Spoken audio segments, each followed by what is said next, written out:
আমার নাম হাসান, ছদ্মনাম। এখানে আমি সবই ছদ্মনাম ব্যবহার করছি। আমি আমার পরিবার ও নিজের একটু বর্ণনা দিয়ে নিই, যা পরে আপনারা সবাই বুঝতে পারবেন কেন আমি আমার পরিবার এবং আমার বর্ণনা দিয়েছিলাম। আমি খুব সাধারণ ঘরের একটি ছেলে। আমার বাবা একজন কাঠ মিস্ত্রি। আমরা দিন আনি দিন খাই। আমরা 3 ভাই বোন, আমার 2 বোন আর আমি। আমার বাবা আমাদের 3 ভাই বোনের লেখাপড়া করাতে গিয়ে হিমশিম খেত। পরিবারে আমি হচ্ছি বড় ছেলে। আমার সবেমাত্র এসএসসি এক্সাম দেয়া হয়েছে, পলিটেকনিকে ভর্তি হয়েছি। আমি ভাবছিলাম একটু একটু করে আমার স্বপ্ন পূরণ হচ্ছে। এখন আমি কিছু টিউশনি করব এবং আমি আমার বাবার পাশে দাঁড়াবো। কিছুটা হলেও বাবার উপকার হবে। সাল 2021। আমার বাড়ি থেকে আমার কলেজটি মোটামুটি ভালোই দূরে ছিল। আমার গ্রাম থেকে আমি আর আমার এক ফ্রেন্ড সজীব শুধু ওই কলেজে পড়তাম, আর অন্যরা সবাই অন্য কলেজে চলে গিয়েছিল। কলেজটি আমার বাড়ি থেকে দূরে হওয়ার কারণে আমার বাবা আমাকে পুরনো একটি সাইকেল কিনে দেন, যাতে আমার যাতায়াতের কোনো সমস্যা না হয়। প্রতিদিন আমি সেই সাইকেল চালিয়ে যেতাম। একদিন আমি সাইকেল চালিয়ে কলেজ যাচ্ছিলাম, তখন দেখি আমার বন্ধু সজীব যাচ্ছে। আমি বললাম, কিরে সজীব, কোথায় যাচ্ছিস? কলেজে। ওঠ, সাইকেলে ওঠ, একসাথে যাই দুইজন। সজীব আর আমি সাইকেল চালিয়ে যাচ্ছিলাম। তখন সজীব বলল, হাসান, তুই আর আমি তো একই ক্লাসে পড়ি, একই সাবজেক্ট নিয়ে পড়ছি, আর আমরা একই গ্রামে থাকি। তাহলে একটা কাজ করলে হয় না? আমি বললাম, কি কাজ? সজীব বলল, কাল থেকে তুই আর আমি একসঙ্গে সাইকেলে করে কলেজে যাব। আমি বললাম, তাহলে তো ভালোই হয়, পড়াশোনা নিয়ে কথা বলা যাবে, আর দুজন গল্প করতে করতে যাওয়া আসা করা যাবে। সজীব বলল, এভাবেই কেটে গেল বেশ কিছুদিন। একদিন সজীব আমাকে বলল, হাসান, তোকে একটা গুরুত্বপূর্ণ কথা বলতে চাই। আমি বললাম, বল, কোনো সমস্যা হয়েছে? না। তাহলে কি হয়েছে? হাসান, আমি না রিয়াকে অনেক পছন্দ করি। আমি বললাম, রিয়া? কোন রিয়া? ওই যে আরিফ ভাইয়ের বোন রিয়া। আমি মাথা নিচু করে বললাম, হ্যাঁ, বুঝতে পেরেছি। আমি সজীবকে অনেক বোঝানোর চেষ্টা করেছি, কিন্তু আমি পারিনি। সজীব আমার কোনো কথাই শোনেনি। এখানে আরও একটা কথা বলে নেওয়া ভালো, রিয়াদের পরিবার খুব একটা ভালো পরিবার ছিল না। রিয়াদের পরিবারকে আমার থেকে ভালো আর কে জানবে, কারণ রিয়া ছিল আমার খুব নিকট আত্মীয়। না, এটা নয়, থাক। আমি সজীবকে এইটাও বললাম, দেখ সজীব, রিয়ার তো বয়ফ্রেন্ড আছে, আর এটা তুইও জানিস। সজীব আমার কোনো কথার দাম দিল না। যাই হোক, অনেক বোঝানোর পরেও সজীব বুঝল না। তখন আমি বললাম, তোর মন যা চায় তাই কর। এইভাবেই কেটে গেল প্রায় 1 মাস। ঘটনার মূল শুরু এখান থেকেই। সাল 2022-এর শুরুর দিক, কনকনে শীত। সেদিন ক্লাস ও কোচিং শেষ করে আমি আর সজীব বাড়ির দিকে ফিরছি। তখন মাগরিবের আজান পড়বে ভাব। সাদা কুয়াশায় ঢাকা সারা গ্রাম। আমি আর সজীব শুধু সাইকেল চালিয়ে যাচ্ছি। এতটুকু কুয়াশা আর শীত ছিল যে রাস্তায় আমি আর সজীব ছাড়া কাউকেই দেখতে পাইনি। আমরা আমাদের বাড়ির খুব কাছাকাছি চলে এসেছিলাম। তখনই সজীব আমাকে বলল, হাসান, সাইকেল থামা। আমি সাইকেল থেকে নেমে বললাম, কি হয়েছে? আরেকটি কথা, আমরা যে জায়গায় দাঁড়িয়েছিলাম সেই জায়গার একটু বর্ণনা দেই। এই জায়গার নাম 3 রাস্তার মোড়। 3টি রাস্তা 3 দিক থেকে চলে এসে এই জায়গায় মিশে গিয়েছে। একটা গেছে আমাদের গ্রামের দিকে, আর একটা গেছে আমাদের শহরের দিকে, আর একটা গিয়েছে চাষের জমি এবং অনেক দূরে আরেকটি গ্রামের দিকে। গ্রামের নাম বিলপাড়া গ্রাম। যাই হোক, সজীব আমাকে বলল, সাইকেল যতই চাষের জমির দিকে যাচ্ছে ততই মনে হচ্ছে আমরা অন্য কোনো জগতে প্রবেশ করছি। চারপাশে শেয়ালের ডাক, ঝিঝি পোকার ডাক। যাই হোক, সজীব আমাকে বলল, সাইকেলটা তুই আমাকে দে, তুই পেছনে বস আজ। আমি কিছু না বলে পেছনে বসলাম। সাইকেল নিয়ে সজীব আমাকে নিয়ে ছুটে চলল সেই চাষের জমির দিকে। আঁকা বাঁকা মাটির রাস্তা দিয়ে সাইকেল যতই চাষের জমির দিকে যাচ্ছে ততই মনে হচ্ছে আমরা অন্য কোনো একটা জগতে প্রবেশ করছি। চারপাশে শেয়ালের ডাক, ঝিঝি পোকার ডাক, আর কনকনে শীতের মধ্যে যেন অন্য একটি জগতের দিকে এগিয়ে যাচ্ছিলাম আমরা। আমি বুঝতে পারছিলাম না সজীব আমাকে কোথায় নিয়ে যাচ্ছে। অনেকক্ষণ সাইকেল চালানোর পর আমরা একটি গ্রামে প্রবেশ করলাম। আমি সজীবকে জিজ্ঞেস করলাম, কিরে, কোথায় আসলাম? সজীব আমাকে বলল, বিলপাড়া গ্রামে এসেছি। বিলপাড়া গ্রামে তোর কি কাজ? দেখতেই পাবি। সজীব সাইকেল নিয়ে একটা বাড়ির সামনে গিয়ে দাঁড়ালো। সজীব আমাকে বলল, সাইকেল থেকে নাম, আমরা ওই বাড়িতে যাব। আমরা সাইকেল রেখে বাড়ির ভেতরে প্রবেশ করি। বাড়ির ভেতরটি দেখে আমার গা শিউরে উঠল।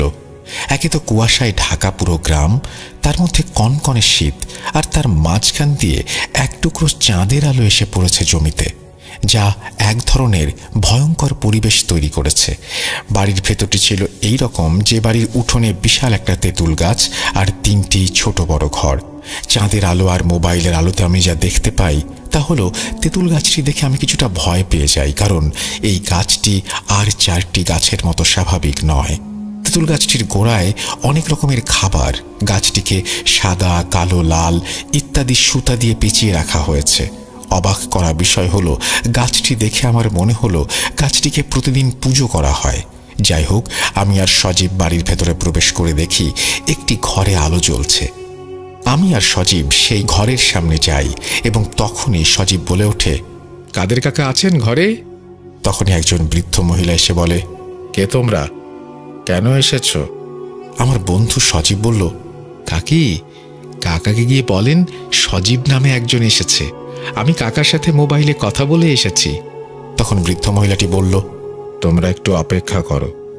2 মিনিট পর বৃদ্ধ মহিলাটি 2 গ্লাস পানি নিয়ে আসলো আমাদের কাছে আর বলল, নাও, এই 2 গ্লাস পানি খেয়ে নাও।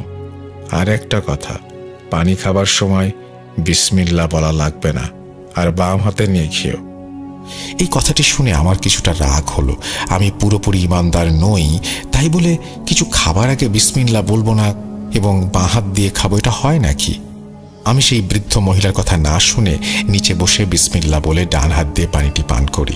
আমার বন্ধু সজীব কিন্তু তা করেনি। আমি আমার গ্লাসটি যখন বৃদ্ধ মহিলাকে দিচ্ছিলাম, দেখি সেই মহিলাটি আমার দিকে তার চোখ বড় বড় করে তাকিয়ে আছে। বৃদ্ধ মহিলাটি আমাদের দুজনের দিকে লক্ষ্য করে বলল, তোমরা বাইরে দাঁড়াও, আমি আসছি। এবার তিনি একটি বালতিতে করে পানি নিয়ে এসে আমাদের দুজনকে বললেন, এই পানি দিয়ে পা ধুয়ে বাম পা দিয়ে ঘরে প্রবেশ করো। এবারও আমি তার কথার কোনো দাম না দিয়ে পা ধুয়ে ডান পা দিয়ে ঘরে প্রবেশ করি। আমি কিছুটা অবাক হয়ে যাই, কারণ ঘরটিতে তেমন কোনো আসবাবপত্র ছিল না, শুধু একটি খাট ছাড়া। আরেকটা অবাক করা বিষয় হলো, পুরো ঘরটি লাল কাপড় দিয়ে মোড়ানো। যাই হোক, খাটের ওপর বসেছিলেন একজন বৃদ্ধ। আমি সেই বৃদ্ধ পুরুষটিকে দেখে সালাম দেই। জানি না আপনি বিশ্বাস করবেন কিনা, আমি সালাম দেওয়ার পর কেমন যেন একটা উত্তর দিল সেই বৃদ্ধ, যেটা আমি কখনোই শুনিনি। আমার কাছে খুব অদ্ভুত মনে হলো। যাই হোক, একটু পর সেই বৃদ্ধা মহিলাটি চেয়ার এনে আমাদেরকে বলল বসার জন্য। আমরা বসি। তখন সেই বৃদ্ধ পুরুষটি সজীবকে বলল, যা বলেছিলাম তা এনেছিস? সজীব তার পকেট থেকে একটি চিরকুট বের করে দিল বৃদ্ধকে। বৃদ্ধ কিছুক্ষণ সেই চিরকুটটি দেখল। তারপর বৃদ্ধটি বিছানা থেকে নেমে ঘরের এক কোনায় লাল কাপড় মোড়ানো একটা মাটির কলস থেকে 1 বোতল পানি নিয়ে আসলেন আর চিরকুটটি দেখে কি যেন বিড়বিড় করে পানিতে ফুঁ দিতে লাগলেন। কিছুক্ষণ পর বৃদ্ধটি সজীবকে লক্ষ্য করে বলল, আমার হাদিয়া এনেছিস? সজীব বলল, হ্যাঁ এনেছি। সজীব 1000 টাকার একটা নোট বাড়িয়ে দিল সেই বৃদ্ধের দিকে। বৃদ্ধটি টাকাটি নিয়ে সেই পানির বোতলটি সজীবকে দিল। সজীব পানির বোতলটি পেয়ে খুব খুশি হলো, যেন সে আনন্দে আত্মহারা। সেই বৃদ্ধটি সজীবকে বলল, আর শোন, সূর্য ডোবার পর যে কোনো সময় বাড়ির চারপাশে এই পানি ছিটিয়ে দিয়ে আসবি। সজীব হাসতে হাসতে বলল, তাহলে কি কাজ হয়ে যাবে? বৃদ্ধ পুরুষটি বলল, না, সবে 50% হবে, আরো 50% বাকি। তখন সজীবের হাসি মুখটি কেমন যেন কালো আঁধার হয়ে গেল। সেই বৃদ্ধটি সজীবকে বলল, আগে প্রথম কাজটি শেষ কর, পরে বাকিটা। প্রথম কাজ শেষ হওয়ার 1 সপ্তাহ পর 3টি জিনিস নিয়ে আমার সাথে দেখা করবি। সজীব বলল, কি 3টি জিনিস? বৃদ্ধ বলল, তার ব্যবহার করা কাপড়ের টুকরো, তার 2-1টি চুল, আর সে খেয়েছে এমন কোনো খাবারের একটি টুকরো। যা করার 1 সপ্তাহের মধ্যেই করতে হবে, আর এই সপ্তাহের মধ্যে যদি না হয় তাহলে আর কখনো হবে না। সজীব বৃদ্ধ লোকটিকে লক্ষ্য করে বলল, যেভাবেই হোক আমি 1 সপ্তাহের মধ্যে সবকিছু নিয়ে আসব। তখন লোকটি বলল, আনতে পারলে ভালো। তোর এই বন্ধুটি অনেক চালাক চতুর, এত চালাক চতুর হওয়া ভালো না। এই বলে বৃদ্ধ লোকটি আমাদেরকে চলে যেতে বলল আর বলল বাম পা দিয়ে বের হতে। সজীব বৃদ্ধ লোকটির কথা মেনে চলল, কিন্তু আমি মানতে পারিনি। আমি আর সজীব সাইকেল নিয়ে চললাম বাড়ির দিকে। আমার মনে তখন হাজারো প্রশ্ন উকি দিচ্ছে। কৌতূহল বশত আমি সজীবকে কিছু প্রশ্ন করলাম। কিরে সজীব, এই বৃদ্ধ কি কোনো কবিরাজ বা ওঝা? আর সবকিছুতেই বাম হাত বাম পা এসব ব্যবহার করার কথা বলছে কেন? এ কেমন মানুষ রে ভাই? আর এই বৃদ্ধের সাথে তোর কি কাজ? সজীব একটু হাসি দিয়ে আমাকে বলল, বন্ধু একটু থাম, আমি জানি তোর মনে অনেক প্রশ্ন, আমি তোকে সব বলবো। আমার বেস্ট ফ্রেন্ড বলে কথা। শোন, আমার পরিবারের বিপদ, তাই বাবা আমাকে এখানে পাঠিয়েছেন। এই কথা তুই কাউকে বলবি না, কি তোর বাবাকে কি তোর মাকেও না।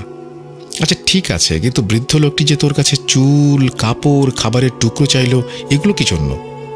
সজীব তোতলাতে তোতলাতে বলল, এইগুলো এমনি, আমি এত কিছু জানি না। আমি আর সজীবকে আর কিছু বলিনি। তখনও আমার মনে অনেক প্রশ্ন উকি দিচ্ছিল। যাই হোক, আমাদের বাড়ির সামনে আমরা চলে এসেছি।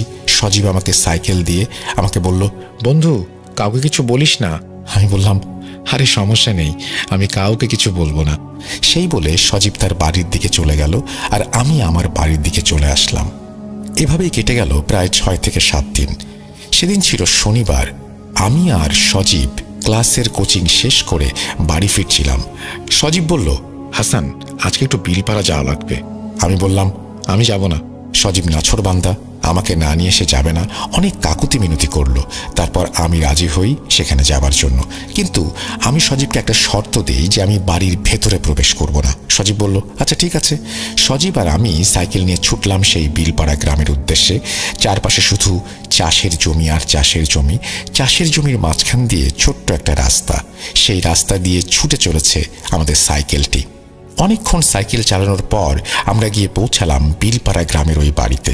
বাড়ির সামনে আসার পর আমি সজীবকে বললাম, তুই বাড়ির ভেতরে যা, আমি তোর জন্য বাইরে অপেক্ষা করছি। সজীব বলল, আচ্ছা ঠিক আছে বলে বাড়ির ভেতরে প্রবেশ করলো।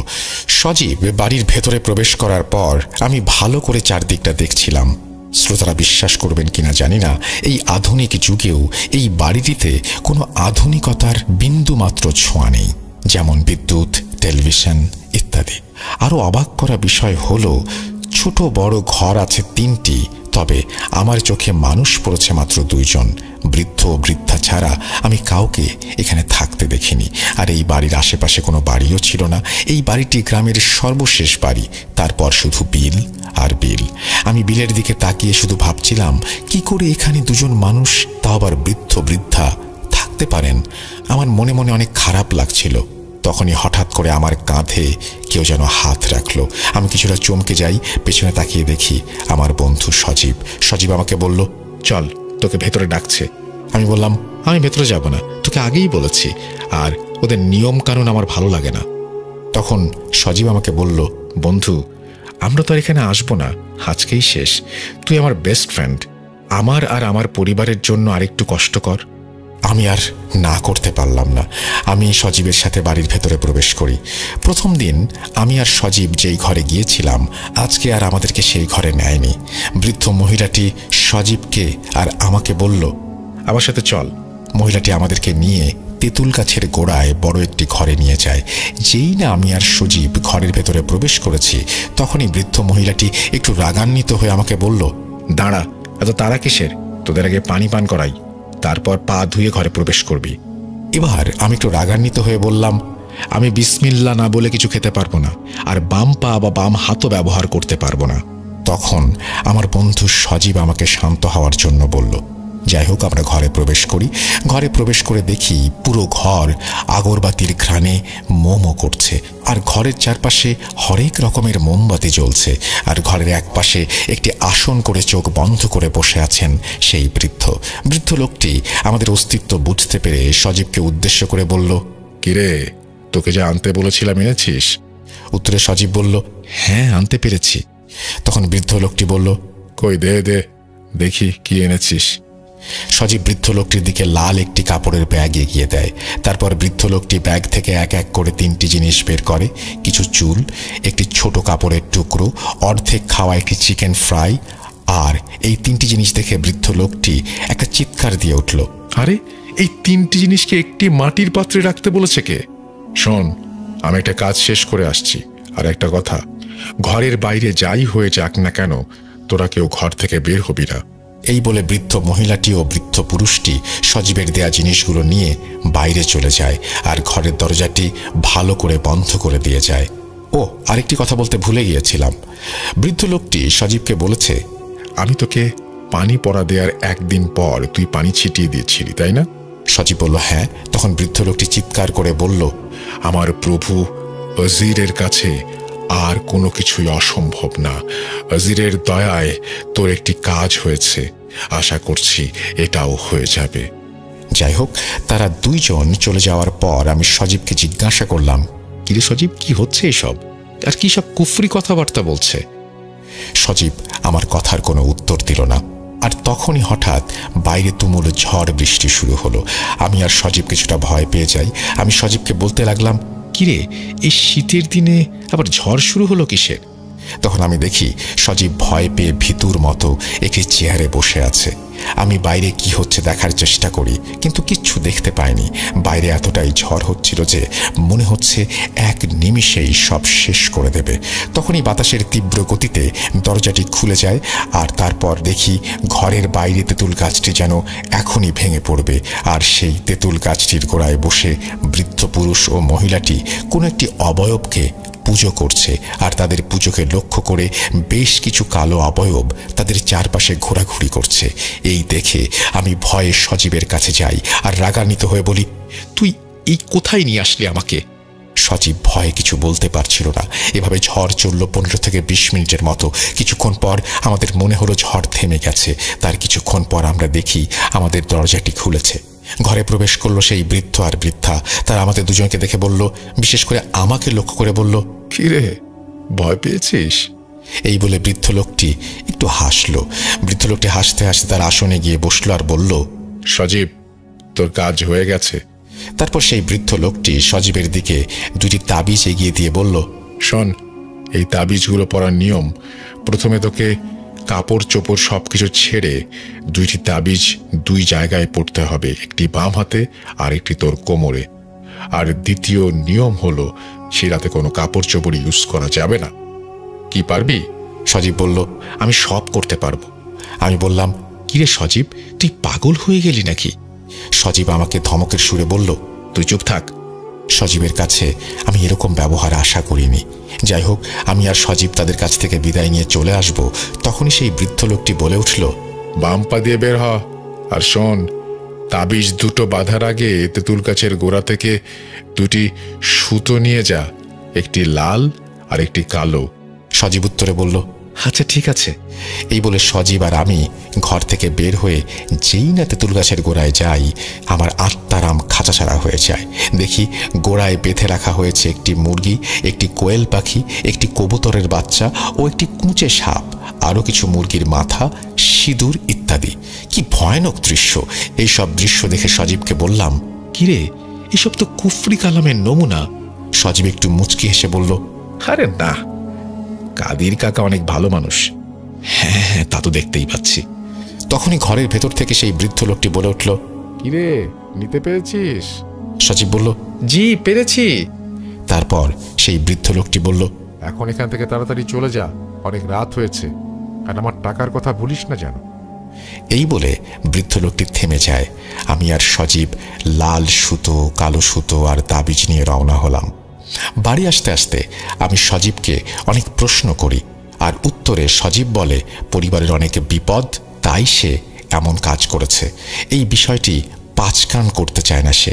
আমি সব শুনে আর কথা বাড়ালাম না, কারণ এমনি অনেক দেরি হয়ে গেছে। তার মধ্যে বাড়ি থেকে বারবার ফোন আসছে। যথারীতি আমরা বাড়ি চলে আসি। এভাবে কেটে গেল 1 সপ্তাহ। একদিন আমি আর সজীব কলেজের মাঠে বসে আছি। হঠাৎ আমাদের সামনে আসলো রিয়া। সজীব রিয়াকে অনেক পছন্দ করে, কিন্তু রিয়া পছন্দ করত আরেকজন ছেলেকে, আর সজীবকে সে দেখতে পারত না। আমি সজীবের সাথে চলি বলে রিয়া মাঝে মাঝে আমাকে কথা শোনাতো। যাই হোক, রিয়াকে দেখে সজীব তো অবাক। রিয়া মাঝে মাঝেই আমার কাছ থেকে কিছু নোটবুক নিত। আমি মনে করলাম হয়তো সে নোটবুকের জন্য এসেছে। আমি যেই না রিয়াকে জিজ্ঞেস করব রিয়া কিছু লাগবে, তখনই রিয়া বলল, সজীব, তোমার সাথে আমার কথা আছে, চলো আমার সাথে। সজীব আর রিয়া চলে যাচ্ছিল। তখন সজীব ঘাড় ঘুরিয়ে আমার দিকে তাকিয়ে একটু হাসি দিল। আমি জানতাম যে সজীবের সাথে এটাই আমার শেষ দেখা, শেষ কথা, শেষ চলা। কি ভাবছেন, সজীব মারা গিয়েছে? না, সজীব মারা যায়নি। ওই দিনের পর থেকে সজীব আর আমার একসাথে কলেজে যাওয়া হয়নি, কথাও বলা হয়নি, সজীবের সাথে তেমন দেখাও হয়নি।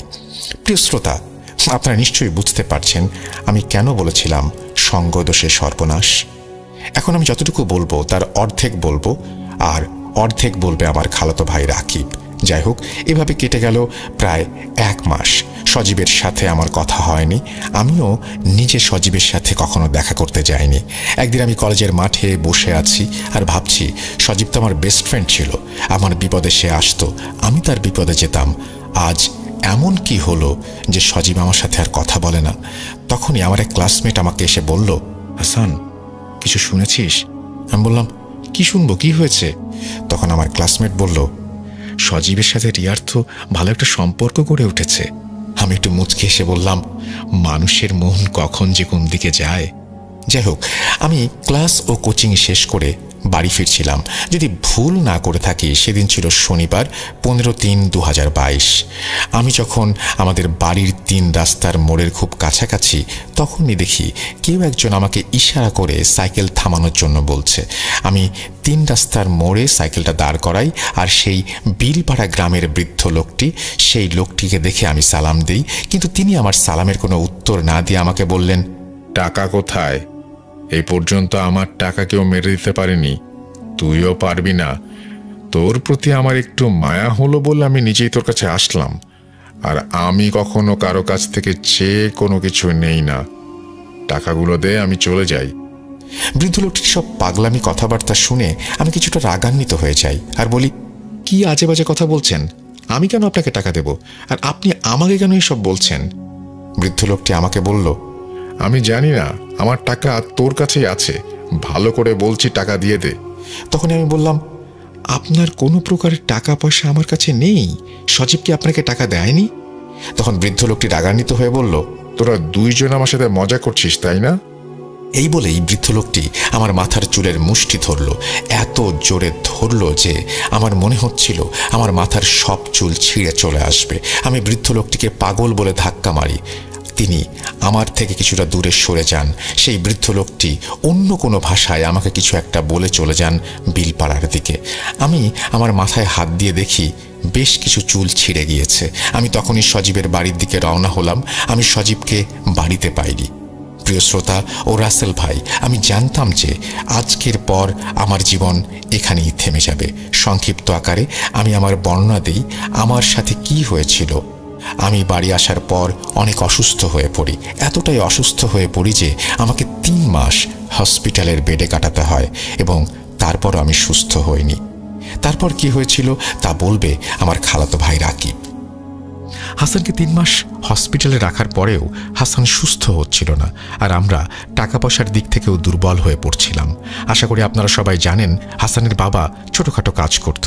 যাই হোক, হাসান সুস্থ হচ্ছিল বলে আমরা হাসানকে আমাদের বাড়িতে নিয়ে আসি, অর্থাৎ হাসানদের বাড়িতে।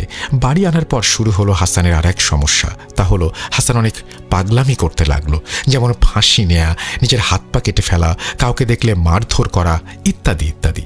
তারপর হাসানের বাবা হাসানকে নিয়ে যায় মেন্টাল হসপিটালে। ডক্টর হাসানের ব্যবহার বা পরিস্থিতি দেখে বলল, হাসানকে এখানে কিছুদিন রাখতে হবে, তার অবস্থা বেশি ভালো না। হাসানের বাবা হ্যাঁ বলে 2 চোখ মুছতে মুছতে হসপিটাল থেকে বেরিয়ে গেল। আমরা সবাই জানি ঘরের বড় ছেলের ওপর বাবা মার একটা আশা থাকে। হাসানের বাবা মারও তাই ছিল। যাই হোক, মানসিক হাসপাতালে 1 সপ্তাহ 2 সপ্তাহ করতে করতে কেটে যায় 3 মাস। তাও হাসান সুস্থ হচ্ছিল না। হাসানের চিকিৎসা করতে গিয়ে হাসানের বাবা তাদের ভিটে বিক্রি করে দেয়। তবুও হাল ছাড়েনি। একসময় মানসিক হাসপাতাল থেকে হাসানকে বাড়িতে পাঠিয়ে দেওয়া হয়, কারণ হাসানের অবস্থা খুবই খারাপের দিকে যাচ্ছিল। হাসান খাবার খেত না। আর একটি কষ্টদায়ক কথা হলো, হাসান পঙ্গু হয়ে যায়। ডাক্তার বলেন হাসানের রক্তশূন্যতার কারণে হাত পায়ের রগ শুকিয়ে যাওয়ার কারণে সে পঙ্গু হয়ে গিয়েছে।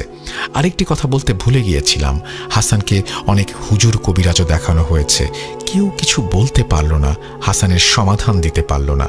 হাসানকে মানসিক হাসপাতাল থেকে পাঠিয়ে দেওয়ার পর সে বিছানায় শুয়ে শুধুমাত্র মৃত্যুর দিন গুনছে।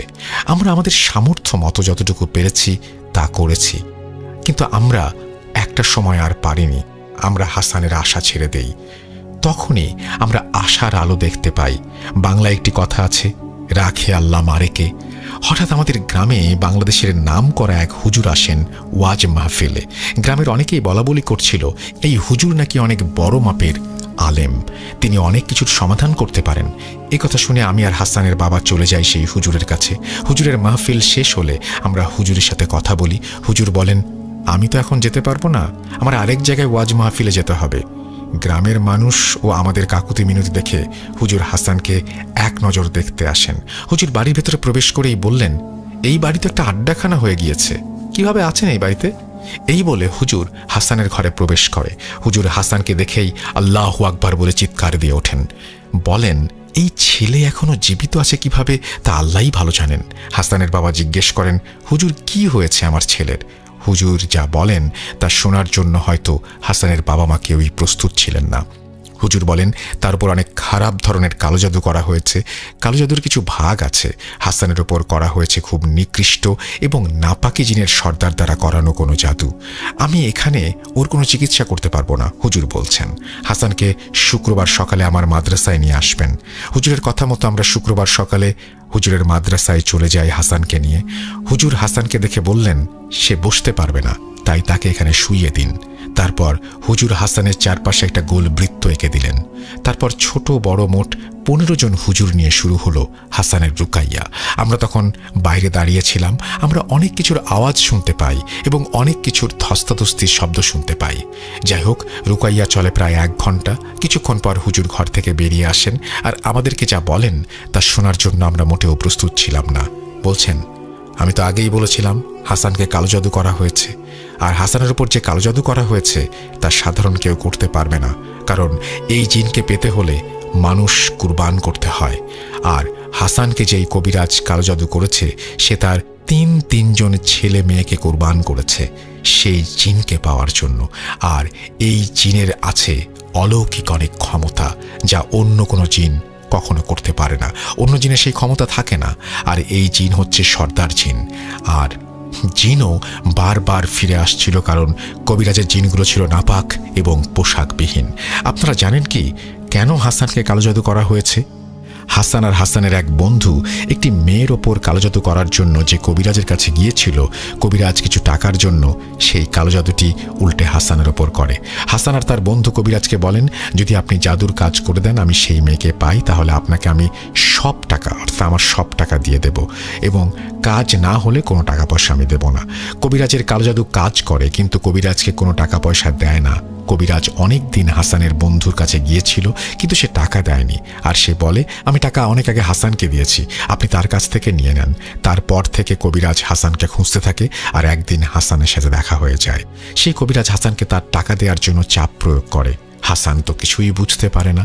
সেইখান থেকেই হুজুরের ক্ষোভ এবং তার থেকেই হাসানের প্রতি এই নিকৃষ্ট প্রতিশোধ, এবং হাসান পড়ে যায় বিপদে। হায় রে মানুষ! এই বলে হুজুর থামেন। ঘটনাটি অনেক বড় হয়ে গিয়েছে, তার জন্য আমাকে মাফ করবেন। আসলে স্বপ্ন অনেক ছোট হয়, কিন্তু বাস্তব অনেক বড়। হাসান এখন মোটামুটি সুস্থ, তবে সে আর কোনোদিন দাঁড়াতে পারবে না। আশা করি আপনারা সবাই বুঝতে পেরেছেন আমি প্রথমে কেন বলেছিলাম সঙ্গদোষে সর্বনাশ। সজীব ও রিয়ার কয়েক মাস হলো বিয়ে হয়েছে, তাদের জন্য সবাই দোয়া করবেন। আমি জানি সজীব আমার জীবন নষ্ট করে দিয়েছে। আবারও হাসান বলছেন এই কথাগুলো। আমি আল্লাহর কাছে তার বিচার চাই, আর আমার জন্য দোয়া করবেন। অনেকেই হয়তো বলবেন, সজীবের বিরুদ্ধে পদক্ষেপ কেন নেয়নি? আসলে তার পরিবার ছিল এলাকার মাথা, আর আমরা চাইলেও কিচ্ছু করতে পারবো না। আরেকটা কথা বলে আমি শেষ করব, তা হলো না জেনে না বুঝে কোনো বন্ধু বান্ধবের সাথে যোগ দেবেন না। সেই বৃদ্ধ কবিরাজের বিষয়ে আমরা অনেক কিছু জেনেছি। ইনশাআল্লাহ অন্য একদিন বলবো। এই বলে তিনি তার ঘটনা শেষ করেছেন। আশা করছি তার এই ঘটনাটি আপনাদেরও ভালো লেগেছে।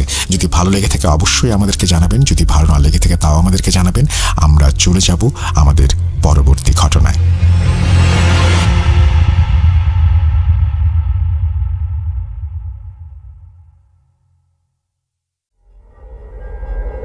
Spirit, be here with me.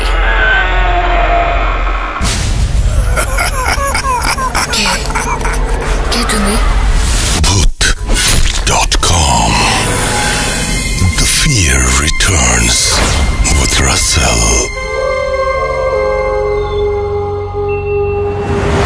Welcome back. আপনাদের সবাইকে স্বাগত জানাচ্ছি। আমি রাসেল। আশা করছি আপনারা সবাই ভালো আছেন এবং ভালোর দলে আছেন। যেভাবে লেখা আছে আমি সেভাবেই পড়ে শোনাচ্ছি।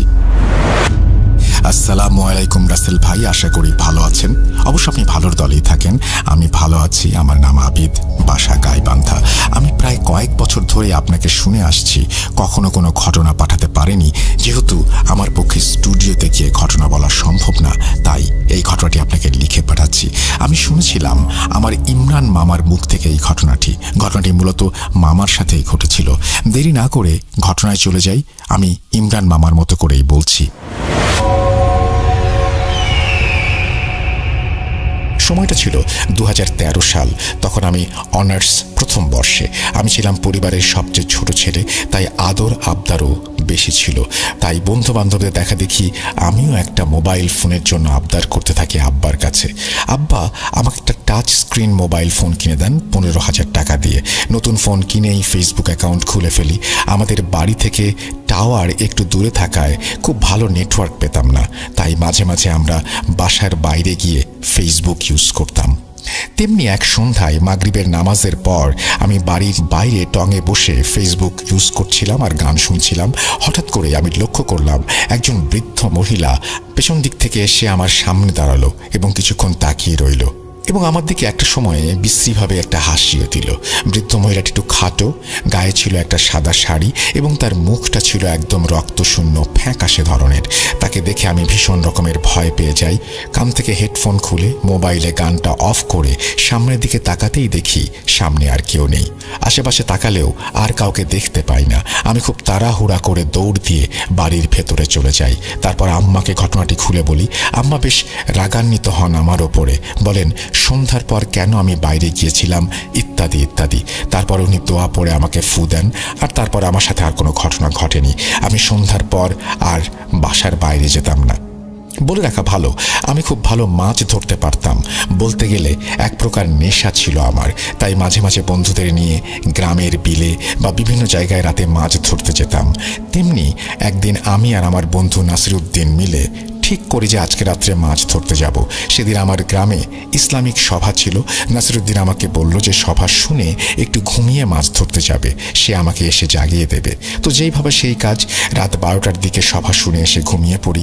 আনুমানিক 2:30টার দিকে নাসিরউদ্দিন এসে আমাকে ডাক দেয় এবং আমি উঠে মাছ ধরতে যাই এবং পলাই নিয়ে যাই সঙ্গে করে।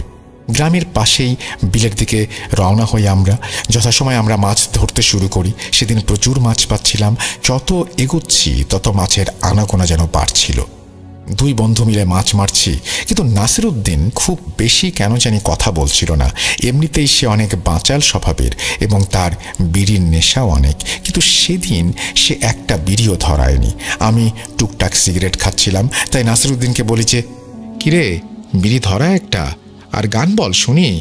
সে বলল, ইচ্ছে করছে না, তুই মাছ ধরতে থাক। তার কিছুক্ষণ পর আমরা বিশ্রাম নেওয়ার জন্য বসি। আমার কাছে ম্যাচ থাকলেও বিড়ি ছিল না, তাই নাসিরউদ্দিনের কাছে একটা বিড়ি চাই। নাসিরউদ্দিন বলে যে, তোর কাছে কোনো বিড়ি নেই? আমি বেশ অবাক হয়ে যাই। নাসিরউদ্দিন মাছ ধরতে এসছে, তার কাছে কোনো বিড়ি নেই শুনে কষ্টই লাগলো। এদিকে নাসিরউদ্দিন বেশ তোড়জোড় শুরু করে দিয়েছে সামনের দিকে এগিয়ে যাওয়ার জন্য। আমি একটু বিরক্ত হয়েই ম্যাচের একটা কাঠিতে টোকা দিয়ে আগুন জ্বালিয়ে উঠে দাঁড়িয়েছি। এক মুহূর্তের জন্য আমি চমকে গেলাম নাসিরউদ্দিনের পায়ের দিকে লক্ষ্য করে। আমি দেখলাম নাসিরউদ্দিনের পা দুটো একেবারেই অস্বাভাবিক। নাসিরউদ্দিন বেশ ভালো রকমের বিরক্তি নিয়েই পেছনে ফিরে বলল, কিরে বিড়ি নাই, কিছু নাই, অথচ ম্যাচ জ্বালাচ্ছিস কেন? চল সামনে তাড়াতাড়ি চল। ততক্ষণে আমার মেরুদণ্ড দিয়ে শীতল স্রোত বয়ে গেছে। 5 সেকেন্ডের ম্যাচের কাঠের আলোয় যা দেখেছি সেটা কোনোভাবেই মনের ভুল হতে পারে না। আমি ততক্ষণে বুঝে গিয়েছি বিশাল বড় কোনো একটা বিপদের ভেতরে পড়তে যাচ্ছি আমি। সামনের ব্যক্তিটি নাসিরউদ্দিন নয়, বরং কোনো খারাপ জিন। ভয়ে আমার দম বন্ধ হয়ে যাওয়ার উপক্রম। তারপর যত তাড়াতাড়ি সম্ভব নিজেকে একটু সামলে নেওয়ার চেষ্টা করি এবং নিজেকে বুঝাই যে সে যেন কোনোভাবেই বুঝতে না পারে এমন কিছু আমাকে করতে হবে। হয়তো জীবন নিয়ে না হলে ফেরা সম্ভব হবে না। এদিকে সামনে থেকে সে আমাকে বলল, কিরে আর কত দেরি করবি? আমি তাকে বুঝতে না দিয়ে তার সাথে হাঁটা শুরু করলাম। ততক্ষণে বিলের মাঝে মাঝে এসে গিয়েছি। আর একটু হাঁটলেই পানির গভীরতা ধীরে ধীরে বাড়তে শুরু করবে। আমি বললাম, কিরে আজ তো অনেক মাছ ধরলাম, আর কত ধরবি, এবার বাড়ি চল। নাসিরউদ্দিন বলল, এই তো মাত্র কয়টা মাছ, আজ যেহেতু অনেক মাছ তাই আরও ধরব। এদিকে আমিও অনেকটা দিশেহারা হয়ে যাচ্ছিলাম। তাকে বললাম, দাঁড়া একটু বিশ্রাম নেব, খুব ক্লান্ত লাগছে। সে বিরক্ত স্বরে বলল, আরে চল তো, কোনো ক্লান্ত লাগবে না, সামনে চল তাড়াতাড়ি। আমি বললাম, আর পারবো না রে ভাই, বাড়ি যাব, অনেকক্ষণ তো হলো, মাছের ব্যাগও ভর্তি হয়ে গেছে। সে এবার মহাবিরক্তি নিয়ে বলল, এত বাড়াবাড়ি করছিস কেন? মাছ ধরতে কি সমস্যা তোর? দেখছিস না কত মাছ? এদিকে আমিও সময় পার করার জন্য এটা সেটা বলছিলাম, তর্ক করছিলাম এবং কিছুটা সময় পারও করতে পারলাম। কিন্তু ভোর হতে তখন অনেক দেরি, আজান হতে অনেকটা সময় বাকি। আমি বুঝতে পারছিলাম যদি আজান না হয় তাহলে আমার জীবনে আজকে ভয়াবহ কিছু একটা অপেক্ষা করছে। এদিকে নাসিরউদ্দিন রূপী জিনটাও সম্ভবত কিছুটা আন্দাজ করতে পেরেছিল যে আমি হয়তো কিছু বুঝে গেছি। এবার সে রাগের স্বরে আর মোটা গলায় আমাকে বলতে লাগলো, চল চল বলছি, ইমরান আমাকে রাগাবি না একদম। এবারে আমি একেবারেই ভেঙে পড়লাম এবং যত দোয়া দুরুদ জানি সব পড়তে শুরু করলাম। এদিকে আমার বাড়িতে মা তাহাজ্জুদের নামাজ পড়তেন বিধায় অনেক আগেই ঘুম থেকে উঠেছেন। ঘুম থেকে ওঠার আগ মুহূর্তে তন্দ্রা অবস্থায় মা একটা ছোট্ট দুঃস্বপ্ন দেখেছেন। তিনি স্বপ্নে দেখেন যে একটা কুয়োর মধ্যে আমি পড়ে গেছি এবং আর্তনাদ করছি এবং সেই কুয়োটা আস্তে আস্তে ছোট হয়ে আসছে। মা চেষ্টা করছিলেন কুয়োটার কাছে যাওয়ার জন্য, কিন্তু কোনোভাবেই তার কাছে তিনি যেতে পারছিলেন না। তিনি যতবার এগুচ্ছিলেন ততবারই বাতাসের ধাক্কায় পড়ে যাচ্ছিলেন। ঠিক তখনই তার তন্দ্রা ভাবটি কেটে যায়। তিনি উঠে দ্রুত আমার রুমে চলে আসেন এবং দেখেন আমি বিছানায় নেই। মা খুবই চিন্তিত হয়ে পড়েন। আমি সচরাচর রাতে মাছ ধরি সেটা তিনি জানতেন, কিন্তু রাত 12টার আগে আমি চলে আসি এটাও তিনি জানতেন। আমার বন্ধুরা বা আমার চাচাতো ভাইরা থাকায় তিনি কিছু বলতেন না। তিনি দ্রুত চাচির কাছে যান এবং তাকে ডেকে তুলে বলেন আমার চাচাতো ভাইরা মাছ ধরতে গেছে কিনা। চাচি বলেন তারা তো কেউ মাছ ধরতে যায়নি, তারা সভা থেকে এসেই ঘুমিয়েছে। এবার আমার মা ভয় পেয়ে যান। তিনি আমার বড় বোন তাকে উঠান। আব্বা বাড়িতে ছিলেন না, তিনি ব্যবসার কাজে বাইরে ছিলেন। মা আর বড় আপা অজু করে দ্রুত নামাজে বসে পড়েন। মা সিজদায় পড়ে কান্নাকাটি করতে থাকেন আর আল্লাহর কাছে আমার সুস্থতার জন্য বলতে থাকেন। মায়ের মন তো হয়তো বিপদের আশঙ্কা টের পেয়েছিল, তাই মা চাচা আরও কয়েকজন জেগে ওঠায় আমাকে খুঁজতে বের হন এবং যেহেতু বেশিরভাগ সময় আমি বিলের দিকেই মাছ ধরতে যাই, লাইট নিয়ে তারা বিলের দিকেই রওনা দেন। এদিকে ততক্ষণে ভয়ে কাঠ হয়ে আমি দাঁড়িয়ে আছি। নাসিরউদ্দিনের চেহারা ততক্ষণে পরিবর্তিত হতে শুরু করেছে, সে ভয়ানক আকার ধারণ করতে শুরু করেছে। নাসিরউদ্দিনের জায়গায় আস্তে আস্তে একটা কালো ছায়া কিংবা অবয়ব কিছু একটা ওরকম দেখতে পাচ্ছি আমি তখন মৃত্যু ভয়ে কাঁপছি, মাথায় কোনো সূরা আসছে না। হঠাৎ কালো অবয়ব ভারী মোটা গলায় বলল, বাঁচবি না তুই, আজ শেষ করে ফেলব। টের পেয়েছিস যখন, মরার জন্য প্রস্তুত হ। আমিও শেষবারের মতো বাঁচার কথা ভাবলাম। আর কোনো কিছু না ভেবেই পেছন ফিরে দিলাম দৌড়। অল্প পানি হলেও দৌড়াতে বেশ কষ্ট হচ্ছিল আমার, তারপরেও জীবনের মায়া বড় মায়া। এদিকে পেছন থেকে শোঁ শোঁ শব্দ আসছিল, যেন ঝড় বইছে। আর ভয়ঙ্কর হুঙ্কার তো আছেই। প্রায় 15 মিনিট দৌড়ানোর পর আমার পা আর চলে না, শরীর ক্লান্ত হয়ে আসছিল, চোখের সামনে সবকিছুই অন্ধকার হয়ে আসছিল। হঠাৎ করে একটা কিছুর সাথে ধাক্কা খেয়ে আমি পড়ে গেলাম। উঠতে গেলে লক্ষ্য করলাম আমার চারপাশে অন্ধকার, কিছু বাতাস ঘূর্ণিঝড়ের মতো কুণ্ডুলি পাকিয়ে ঘুরছে। আমি একদম মাঝ বরাবর, কখন জানি সেই ঝড়ের কুণ্ডলি আমাকে গ্রাস করে নেয়। আমি আর কিছু নিতে পারছিলাম না। আল্লাহ বাঁচাও বলেই জ্ঞান হারালাম। জ্ঞান হারাবার মুহূর্তে 3টা জিনিস আমার কানে আসলো। প্রথমে শুনলাম কেউ বলল, কেউ তোকে বাঁচাতে পারবে না। দ্বিতীয়ত আমার নাম ধরে কয়েকজন ডাকলো। তৃতীয়ত সবচেয়ে মধুর, মনে হলো অনন্তকাল ধরে এটা শোনার জন্য আমি অপেক্ষা করছিলাম, সেটা ছিল ফজরের আজানের ধ্বনি। আমি শেষ পর্যন্ত জ্ঞান হারালাম। আর কিছু বলতে পারলাম না। যখন আমার জ্ঞান ফিরল তখন আমি নিজেকে আমার বাড়িতে আবিষ্কার করলাম। কেউ একজন আমার মাথায় পানি ঢালছে এবং দোয়া পড়ে ফুঁ দিচ্ছে। আমার মায়ের কান্নাও আমি শুনতে পাচ্ছিলাম। অবশেষে আমি চোখ খুলে উঠে বসলাম। মাথায় প্রচণ্ড রকমের ব্যথা করছিল। মনে হয় 1 শতাব্দী পর ঘুম থেকে উঠলাম। একজন হুজুর আলহামদুলিল্লাহ জ্ঞান ফিরেছে বলে আমার কাছে আসলেন। আব্বা বললেন, কি হয়েছে রে ইমরান? বিলের মাঝে জ্ঞান হারিয়ে পড়েছিলি কেন? আর একা একাই মাছ ধরতে গিয়েছিলি? তারপর সবকিছু খুলে বললাম। নাসিরুদ্দিন সেখানে ছিল। এসব শুনে সে অবাক হয়ে যায়। আমি বললাম, সভা থেকে এসে আমি ঘুমিয়ে পড়ি। নাসিরুদ্দিন বলে, আমিও ঘুমিয়ে পড়ি, কিন্তু আমি আর উঠতে পারিনি, তাই তোকেও আর ডাকতে পারিনি। আমার রূপ নিয়ে তোর কাছে অন্য কেউ গিয়েছে। আব্বা আর কাউকে কোনো কথা বলতে দিলেন না। সবাইকে চলে যেতে বললেন, আমাকে বিশ্রাম করতে বললেন। পরের দিন আব্বা আমাকে এলাকার বড় এক হুজুরের কাছে নিয়ে গেলেন। সব শুনে তিনি আমাকে বিকালে আসতে বললেন। বিকালে তার কাছে গেলে তার কথা শুনে আমার মাথায় আকাশ ভেঙে পড়ে। হুজুর বলেন যে ইমরানের ওপর কালো জাদু করা হয়েছে। সে যে বেঁচে গেছে এটাই অনেক বড় ব্যাপার। হয়তো সেদিন রাতেই তাকে মেরে ফেলতো, কিন্তু জিনটা তাকে মারতে পারেনি। সেই সময় ফজরের আজানটা হয়েছিল। তোমরাও বিলে পৌঁছে গিয়েছিলে। তবে এই জিন অনেক শক্তিশালী আর রাগী। সে তোমাদের সাথে খারাপ কিছু করবে। তারপর আব্বাকে বললেন, এর চাইতে আর কিছু আমার পক্ষে বলা সম্ভব না। তাবিজ দিচ্ছি, কোনো ক্ষতির হাত থেকে তাকে বাঁচাবে।